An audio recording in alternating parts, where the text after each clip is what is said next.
Hi everybody, my name is Miss Dawn and I'm coming to you from the Alameda Free Library, and this is First Chapter Fridays. So today I am going to be reading the first chapter from this book, which is called Front Desk, and it is by Kelly Young. The second book in the series has just come out very recently, called Three Keys, and both of these books are available at the Alameda Free Library. So when I usually look at a book to see if I think it's going to be good for me to read, I will read the back, and sometimes it will be the front jacket cover. It just depends. Some at the back, some at the front. So if you're not quite sure about a book or you want to find something more about the book, then check those things out because they are really, really helpful. Anyway, so this is Front Desk.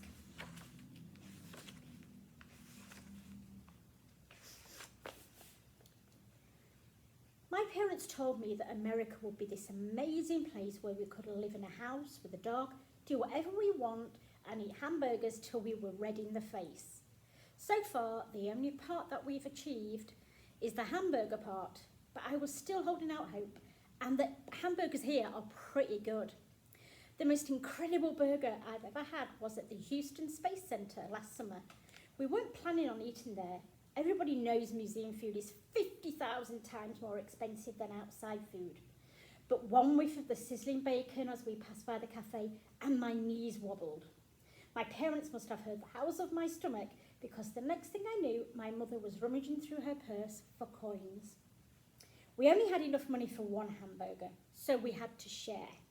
But man, what a burger! It was a mile high with real bacon and mayonnaise and pickles. My mum likes to tease that I devoured the whole thing in one gulp, leaving the two of them only a couple of crumbs. I'd like to think I gave them more than that. The other thing that was great about the Space Centre was the free air conditioning.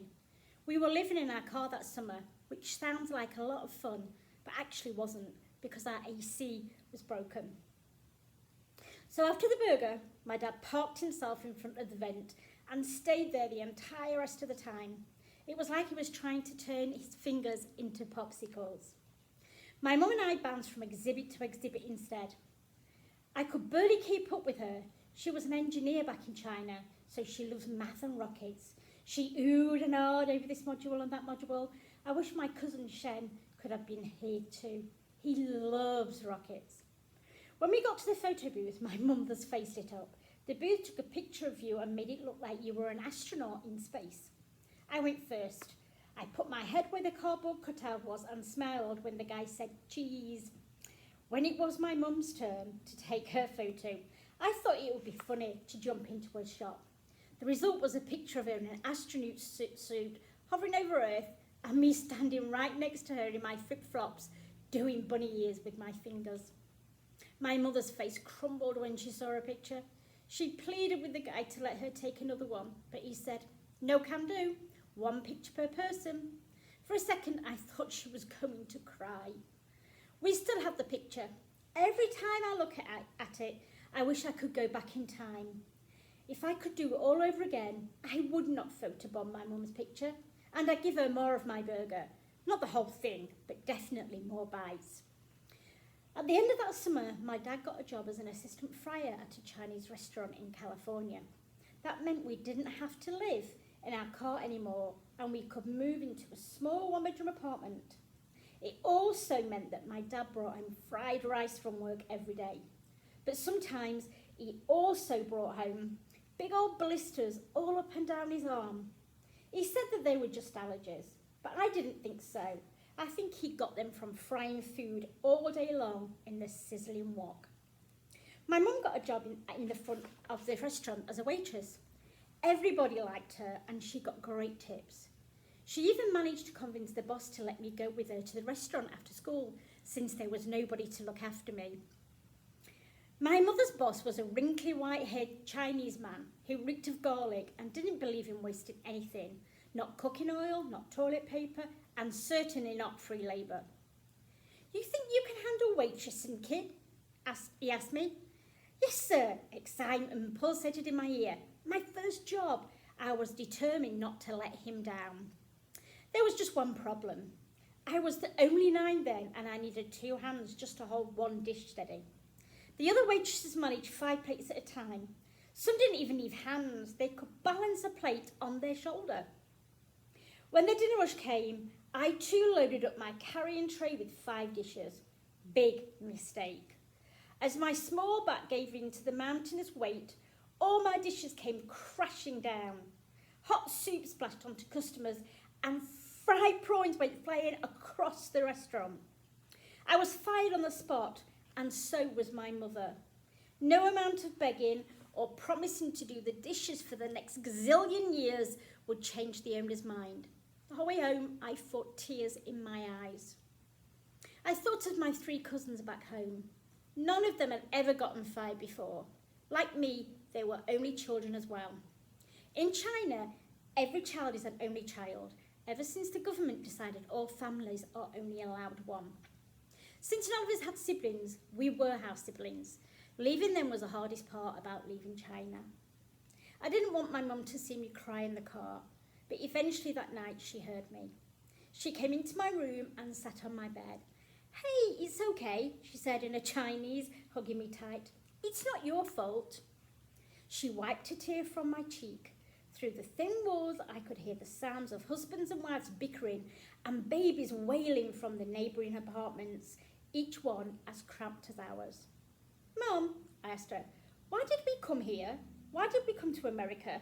I repeated. My mother looked away and didn't say anything for a long time. A plane flew overhead and the picture frames on the wall shook. She looked into my eyes.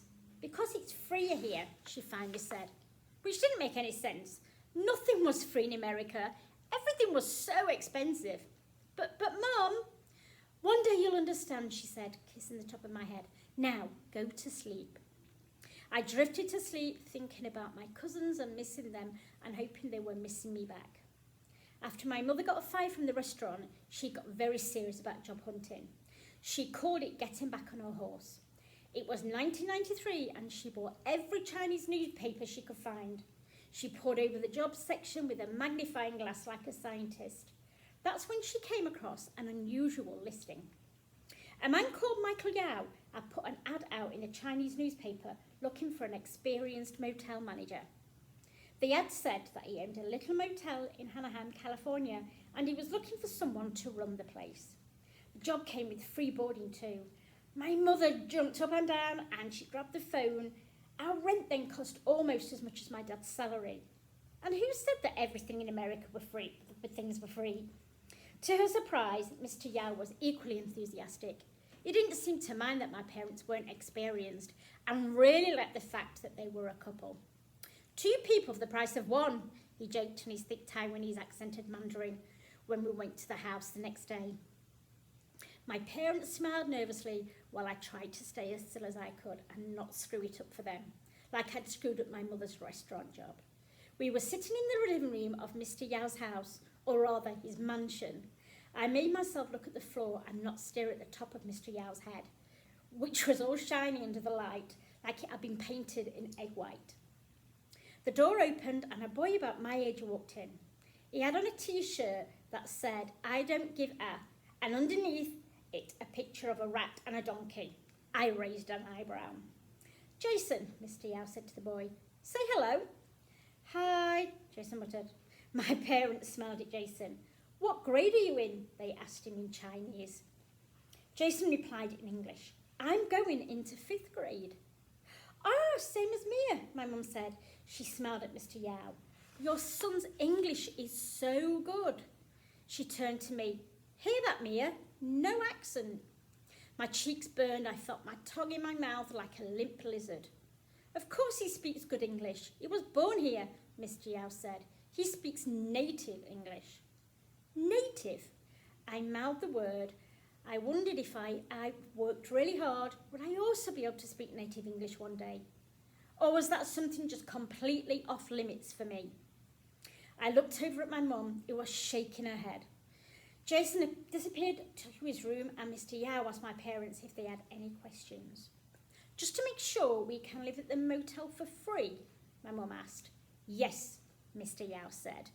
And what about... My mum struggled to get the words out. She shook her head, embarrassed to say, "Will we get paid?" "Oh, right payment," Mr. Yao said, like it hadn't dawned on him at all. "How's $5 a customer?" I glanced at my mum. I could tell that she was doing the math in her head because she always got this dreamy smile on her face. 30 rooms at $5 a room, that's $150 a night, my mum said, her eyes widening. She looked at my dad. That's a lot of money. It was a humongous amount of money. We could buy hamburgers every day, one for each of us. We wouldn't even need to share. "When can you start?" Mr. Yao asked. "Tomorrow?" my mum and dad blurted out at the same time. Mr. Yao laughed. As my parents got up to shake his hands, Mr. Yao muttered, "I have to warn you, it's not the nicest motel in the world." My parents nodded. I could tell it made no difference to them what the motel looked like. It could look like the inside of a Greyhound bus toilet for all they cared. At $150 a day plus free rent, we were in. And that was the first chapter in Front Desk. So if you liked the sound of the first chapter, maybe you would like to check this book out. Again, it's called Front Desk, and the author is Kelly Yang, who is also a Chinese immigrant, and she actually bases some of this book on her own experiences as a Chinese immigrant. So there we go, Front Desk. I hope you enjoyed it. Bye, guys.